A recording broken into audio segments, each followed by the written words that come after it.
नमस्कार दोस्तों, उम्मीद है आप लोग अच्छे होंगे। तो एम ए डिटेल्स और एम ए एजुकेशन के इस वीडियो के अंतर्गत यह वीडियो जो है आज नई शिक्षा नीति यानी 2020 यानी आज का टॉपिक है यानी 2020 हेडिंग डाल लीजिए। इसके बारे में आज बताया जाएगा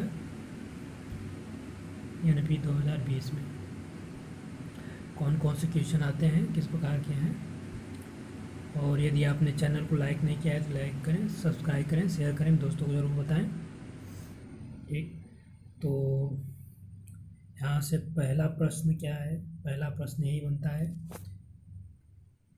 29 जुलाई 2020 को यह लागू हुआ। मानव संसाधन विकास मंत्री रमेश पोखरियाल निशंक सेकेंड क्वेश्चन द्वारा नई शिक्षा नीति की घोषणा की गई। 34 साल पुरानी, कितने साल बाद बना है? 34 साल। तीसरा क्वेश्चन, पुरानी राष्ट्रीय शिक्षा नीति 1986 को प्रतिस्थापित करी। किसे? 1986 को। चौथा, नई शिक्षा नीति के निर्माण के लिए इसरो के प्रमुख के कस्तूरी रंगन। पांचवा क्वेश्चन, की अध्यक्षता में विशेषज्ञों की एक समिति ने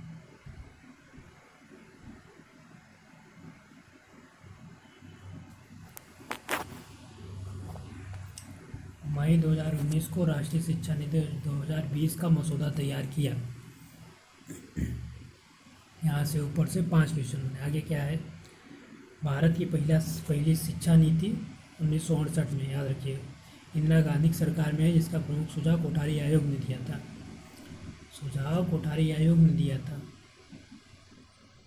64-66 में कोठारी आयोग आए थे। तो 2 साल बाद पहली शिक्षा नीति कोठारी ने पहले सुझाव दिया। इनके सुझाव के आधार पर नई शिक्षा नीति आई। ठीक, उसके बाद दूसरी शिक्षा नीति 1986 में राजीव गांधी के प्रधानमंत्री काल में जिसके तहत 10+2+3 मॉडल। ठीक, कौन सा मॉडल था? 86 वाला 10+2+3 मॉडल, जो अब भी चल रहा है, सबसे ज़्यादा यही चला है। इस समय यह मॉडल बदल गया है। ठीक, अपना गया। 1992 में पी.वी. नरसिम्हा राव ने दूसरी शिक्षा नीति में संशोधन किया। संशोधन कब हुआ? 1992 में हुआ।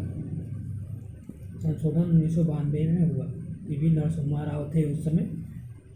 दूसरी शिक्षा नीति में संशोधन से काम चला लिया। ठीक, और राष्ट्रीय शिक्षा नीति 2020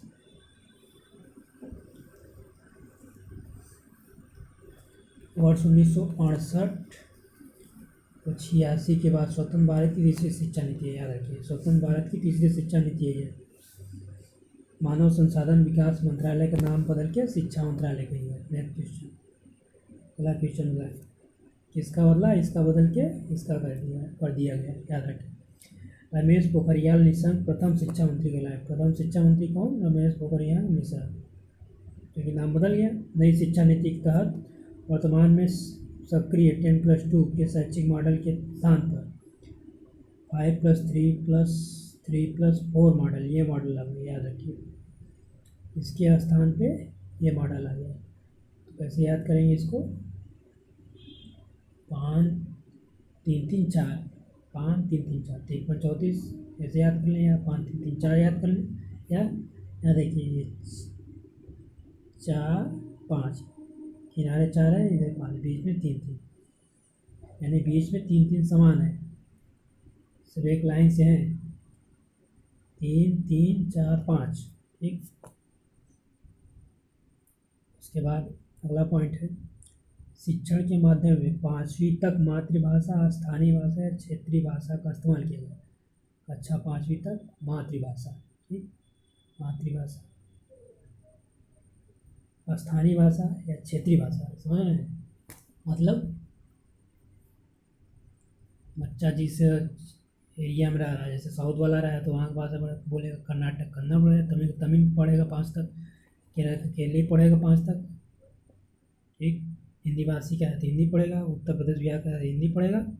मातृभाषा या स्थानीय भाषा, क्षेत्रीय भाषा, अलग राज्य को भी अलग अलग भाषा होती है। ठीक, 6वीं कक्षा से वोकेशनल एजुकेशन कहाँ से? छठवीं की अच्छा वोकेशनल एजुकेशन शुरू किया जाएगा। तो यहाँ पे सभी पॉइंट इंपॉर्टेंट है, सभी पॉइंट को याद रखना है। यहाँ के हर पॉइंट से क्वेश्चन बनते हैं। अच्छा, छठवीं से वोकेशनल कोर्स शुरू किया गया। नई शिक्षा नीति के अनुसार शोध करने वाले छात्रों के लिए स्नातक डिग्री की अवधि को 4 वर्ष कर दिया गया। शोध करने वाले छात्रों के लिए, जिन्हें शोध करना है, उनकी स्नातक डिग्री अब 4 वर्ष की हुई। वैसे 3 वर्ष होता था, लेकिन वो शोध नहीं करते थे, पीजी के बाद ही शोध कर पाते थे। ये अब क्या है, स्नातक डिग्री है, वो 4 वर्ष की रहेगी, तब आप शोध करेंगे। एडमिशन से पहले ही वो 4 वर्ष का ही कोर्स रहेगा। ठीक, अगला पॉइंट है नई शिक्षा नीति में एमफिल कोर्स को समाप्त कर दिया। ये एक कोर्स है जिसे समाप्त कर दिया, याद रखिए। ये पीएचडी से पहले होता था, तो पीजी के बाद होता था। मतलब आप एमए कर रहे हैं तो एमए के बाद पहले एमफिल करेंगे, तब पीएचडी करेंगे। एमएससी कर रहे हैं तो एमफिल करेंगे, तब पीएचडी करेंगे। ठीक, पोस्ट ग्रेजुएट करने के बाद एमफिल करते थे, तब पीएचडी ऐसा था। तब ये समाप्त कर दिया जाए। अब 4 साल के स्नातक डिग्री प्रोग्राम के बाद सीधे पीएचडी कर सकेंगे। समझ रहे हैं? 4 साल, वो पीछे जो बताया 4 साल की डिग्री है, उसके करने के बाद सीधे पीएचडी करिए, एमफिल करने की ज़रूरत नहीं। नई शिक्षा नीति पर जीडीपी का 6% खर्च। ये 6% जो है, कोठारी आयोग ने भी सुझाव दिया था 6% का। ठीक, काफ़ी समय से 6% की बात की जा रही है, लेकिन पूरा नहीं हो पा रहा है। लक्ष्य रखा गया, जो वर्तमान में 4.43% है। अगला, नई शिक्षा नीति के तहत वर्ष 2030 तक स्कूली शिक्षा में 100% GER, gross enrolment ratio, full form पूछ सकता है, याद रखें। कब? 2030 तक 100%। ठीक, के साथ माध्यमिक स्तर पर एजुकेशन फॉर ऑल का लक्ष्य है। किसका? एजुकेशन फॉर ऑल, सभी के लिए शिक्षा का लक्ष्य रखेगा। उच्च कक्षा में GER, ग्रॉस इनरोलमेंट रेशियो, वर्ष 2035 तक 50% करने का लक्ष्य रखा गया। उच्च शिक्षा मतलब 50% तक। मतलब यहाँ ये समझ आ रहा है कि अभी तक उच्च शिक्षा में ज़्यादा लोग उच्च शिक्षा नहीं लेते हैं। स्नातक के लिए BA BSc करके उसके बाद छोड़ देते हैं। वही तभी सोचे यहाँ पे 50% भी नहीं पहुँचा है। 2035 तक 50% रखने का दिया गया है। ठीक, छात्रों की प्रगति के मूल्यांकन के लिए परख नामक एक राष्ट्रीय आकलन केंद्र स्थापना की जाएगी।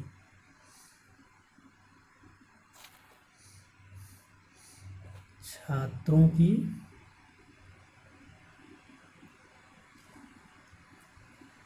प्रगति के मूल्यांकन परख नामक एक राष्ट्रीय आकलन केंद्र राष्ट्र की तरफ से, सेंट्रल का तरफ से स्थापना की जाएगी।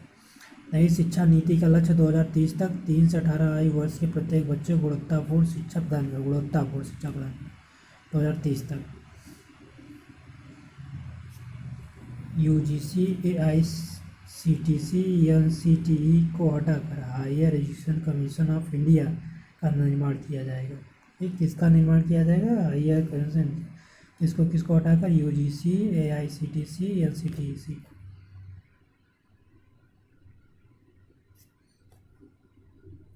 तो यहाँ पे UGC का फुल फॉर्म क्या होता है? University grant commission. University grant commission लिख लीजिए, यूनिवर्सिटी ग्रांट कमीशन। तो इसको हटाने, UGC का हटाने का यह भी कारण है कि UGC जिस उद्देश्य के लिए बनाया गया था उसको यह पूरा नहीं कर पा रही है। उस उद्देश्य को इसने आज तक कभी पूरा किया ही नहीं। दूसरा AICTE NCTE। तो AICTE का इसका फुल फॉर्म भी आप लोग देख लीजिएगा, क्या होता है लिख लीजिएगा ढूंढ के, सर्च करके। NCTE इसका भी फुल फॉर्म आप लोग देख लीजिएगा। एनसीटी का शायद national council of teacher education होता है, लेकिन आप लोग देख लीजिएगा। ठीक, अगला है राष्ट्रीय शिक्षा नीति 2020 लागू करने में प्रथम राज्य हिमाचल प्रदेश। हिमाचल प्रदेश प्रथम राज्य। राष्ट्रीय शिक्षा लागू करने में दूसरा राज्य मध्य प्रदेश। पहला राज्य हिमाचल प्रदेश से HP याद रखिएगा। ठीक, तो यहाँ पे जो लक्ष्यों की बात की है कि 2030 सन की बात करें, 2030 तक 3 से 18 आयु वर्ष के प्रत्येक बच्चों को, ये वाला है कि 2035 तक। ठीक, 30-30 की क्या बात की, 30-30 में क्या क्या प्राप्त करना है। 30 में एक ये प्राप्त करना है GR 100% एजुकेशन पावर, ये 30 में प्राप्त करना है। और 30 में क्या प्राप्त करना है, 3 से 18 वर्ष के प्रत्येक बच्चों को तक और शिक्षा प्राप्त करना। और 35 तक क्या प्राप्त करना है, GER उच्च कक्षा में GER। यानी दो चीज़ें 30-30 में प्राप्त करनी है, 2030 में एक चीज़ 2035 में प्राप्त करनी है। ऐसे याद रखें तो याद रहेगा। और कोई सन देखते हैं, और किसी सन की बात नहीं है। तो उम्मीद है आप लोगों को यह वीडियो अच्छा लगा होगा। तो राष्ट्रीय शिक्षा नीति से और भी कोई तथ्य अगर सामने आएगा, यानी NEP 2020 से कुछ नए तथ्य यदि सामने आएंगे, उसके लिए नया वीडियो बना दिया जाएगा। या मेन पॉइंट थे। हाँ, इसमें और भी कुछ ये चीज़ें याद रखिए, जैसे इस शिक्षा नीति में मल्टी एंट्री मल्टी एग्जिट है।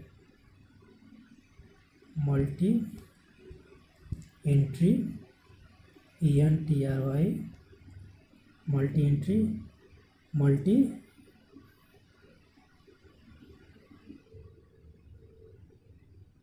एग्जिट,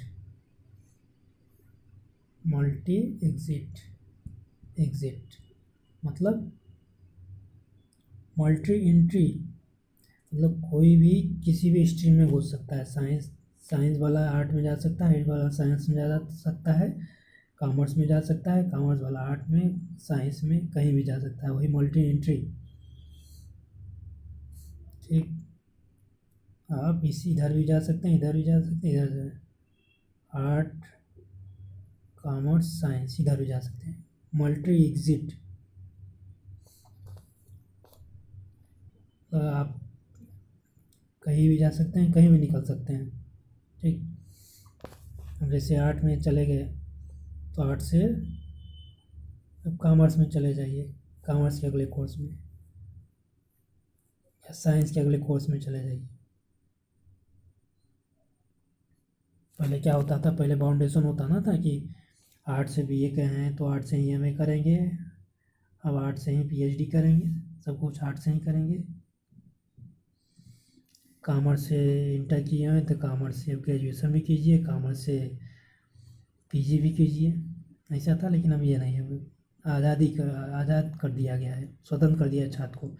छात्र का मनोज वो चाहे जिस स्ट्रीम में जाए, इसी को कहते हैं multi exit multi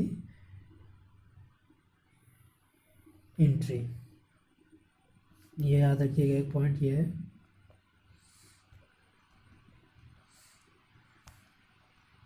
vocational course का तो हो ही है 2016 से, और क्लास 6 के बाद वोकेशनल कोर्स, ये हो गया पॉइंट।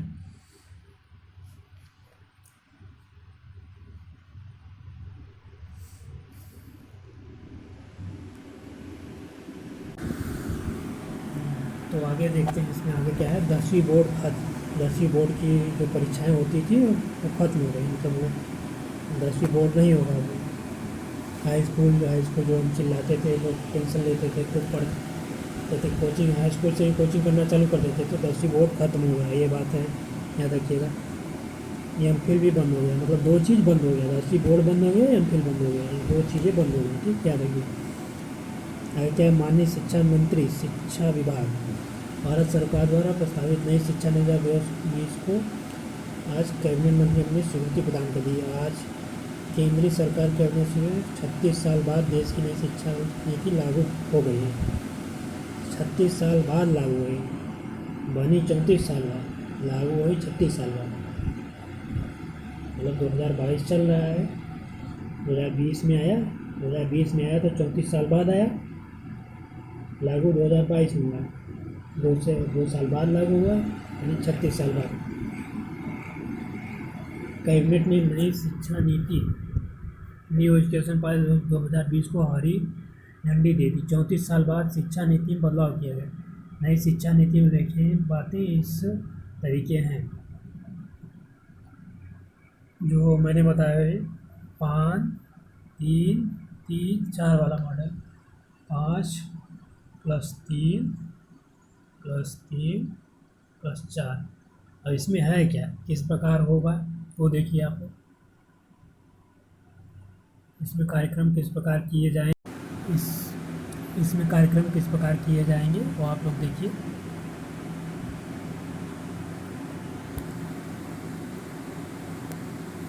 तो 5 ईयर में क्या रहेगा, क्लास 1 2 3 4 5, 5 साल।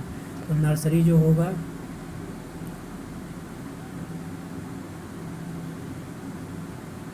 चार साल का बच्चा होगा तो नर्सरी में जाएगा, 5 साल का बच्चा होगा तो जूनियर केजी, 6 साल का बच्चा सीनियर केजी, 7 साल का तब 7 साल में होगा तब क्लास 1 में पहुँचेगा,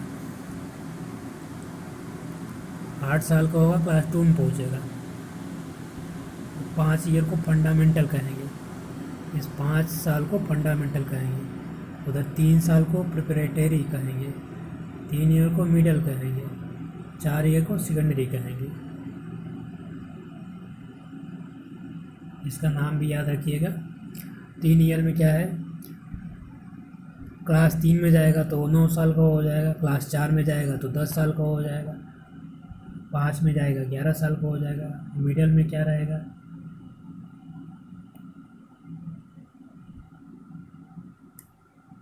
6 7 8, मिडल 3 में रहेगा। 12 साल का में 6, 13 साल में 7 में, 14 साल में 8, ठीक। अगर 4 साल में क्या रहेगा, 9 में जाएगा तो 15 साल, 10 ख़त्म कर दिया गया, 10 यहाँ पे नाम नहीं लिखा है। Standard SSC senior secondary college, C का मतलब अभी नहीं पता है, सी का मतलब नहीं पता है यहाँ पे। तो एसएससी 16 साल में, फिर FYJC 17 साल में, SYJC 18 साल में। अगर इसे एसएससी को 10 मान लिया, ये 10 हो गया, क्लास 10, ये 11, ये 12, मतलब 18 साल में 12 कंप्लीट करेगा, ठीक। कुछ खास बातें इस प्रकार हैं, केवल 12वीं क्लास में होगा बोर्ड, यानी केवल इसमें 18 साल में 12वीं क्लास में बोर्ड होगा, ठीक। यहाँ फिर बंद होगा कॉलेज की डिग्री 4 साल की।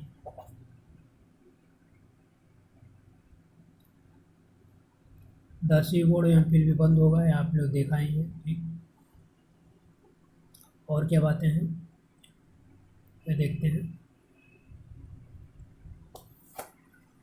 तो अब 5वीं कक्षा तक के छात्रों को मातृभाषा, स्थानीय भाषा और राष्ट्रभाषा में ही पढ़ाया जाएगा। बाकी विषय चाहे वो अंग्रेजी ही क्यों ना हो, एक सब्जेक्ट तौर पर पढ़ाया जाएगा। अंग्रेजी जो है वो सब्जेक्ट तौर पर पढ़ाया जाएगा, ठीक। 5वीं क्लास तक अंग्रेजी सब्जेक्ट तौर पे पढ़ाई जाएगी। मतलब पहले क्या होता है, 5वीं तक कुछ प्राइवेट कॉलेज देखेंगे तो वो अगर 5 में साइंस है तो वो भी इंग्लिश में पढ़ा रहे हैं, भूगोल है तो वो भी इंग्लिश में ही पढ़ा रहे हैं, तो ऐसा नहीं होगा। पहले 10वीं बोर्ड की परीक्षा देना अनिवार्य होता था, अब जो नहीं होगा। 9वीं से 12वीं तक सेमेस्टर में परीक्षा होगी, 9 से 12 तक सेमेस्टर में परीक्षा होगी। पहले साल में होता था, एक साल में ना, लेकिन सेमेस्टर में होगा। इनसे बच्चों का बर्डन कम हो जाएगा, पढ़ने का समय मिलेगा। ये रहेगा कि एग्ज़ाम बार बार होगा, साल में 2 बार एग्ज़ाम होगा, लेकिन पढ़ने का समय मिलेगा, बच्चे थोड़ा सा ही पढ़ के अच्छे से पढ़ के जाएंगे तो उनके नंबर बढ़ेंगे। अगला पॉइंट, वही कॉलेज की डिग्री 3 और 4 साल की होगी, यानी कि ग्रेजुएशन से पहले साल पर सर्टिफिकेट, यहाँ पे ध्यान दीजिए, ग्रेजुएशन के पहले साल पर सर्टिफिकेट, पहले साल पर सर्टिफिकेट दिया है, दूसरे साल पर डिप्लोमा, तीसरे साल पर डिग्री, सर्टिफिकेट डिप्लोमा डिग्री याद रखिए।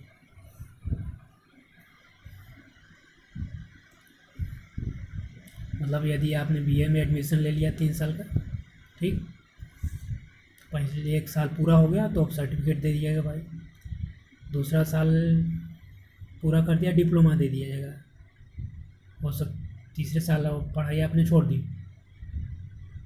नहीं किसी कारणवश नहीं पढ़ पाए, उतना आपका वो डिप्लोमा आपके पास दिया जाएगा। और एक और सुविधा है इसमें, अब जैसे आपने पढ़ाई छोड़ दी फिर कभी पढ़ना चाहते हैं तो इसमें आपका क्रेडिट सुरक्षित रहेगा, आपने जहाँ से छोड़ा है वहीं से आप पढ़ सकते हैं, ठीक, मतलब सेकेंड ईयर में आपने यदि आपने छोड़ दिया है सेकेंड ईयर से ही पढ़ सकते हैं। और इसकी एक और बात है, आप अपना ट्रांसफ़र भी कहीं करा सकते हैं,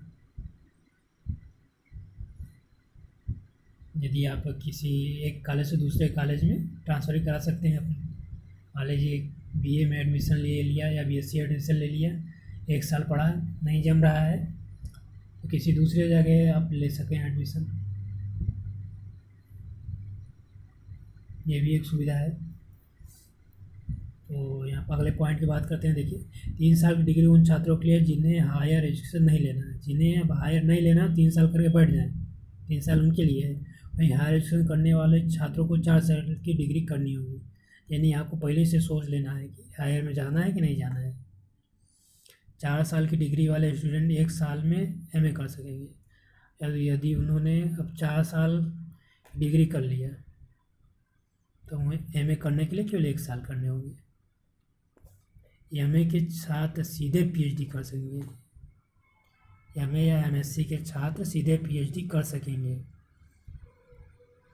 एमफिल करने की ज़रूरत नहीं होगी।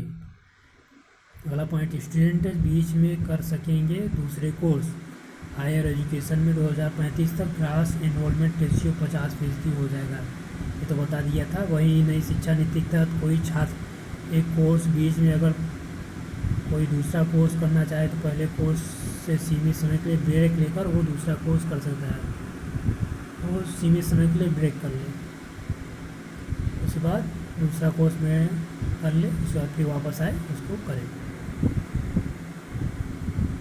अगला पॉइंट है, हायर एजुकेशन में कई सुधार किए गए हैं, सुधारों में ग्रेडेड एकेडमिक, एडमिनिस्ट्रेटिव और फाइनेंशियल ऑटोनॉमी आदि शामिल हैं। ये सब कॉलेज यूनिवर्सिटी लेवल पे है, grade academy, administrative, financial autonomy, 4 सुधार हैं। ये स्टूडेंट से संबंधित नहीं है, यूनिवर्सिटी से संबंधित है। इसके अलावा क्षेत्रीय भाषाओं में ई कोर्स शुरू किए गए, क्षेत्रीय भाषा में ई कोर्स, वर्चुअल लैब विकसित किया जाए, एक नेशनल एजुकेशन फोरम यानी एफटी, पूरा नाम याद रखें, नेशनल एजुकेशन साइंटिफिक फोरम याद रखें।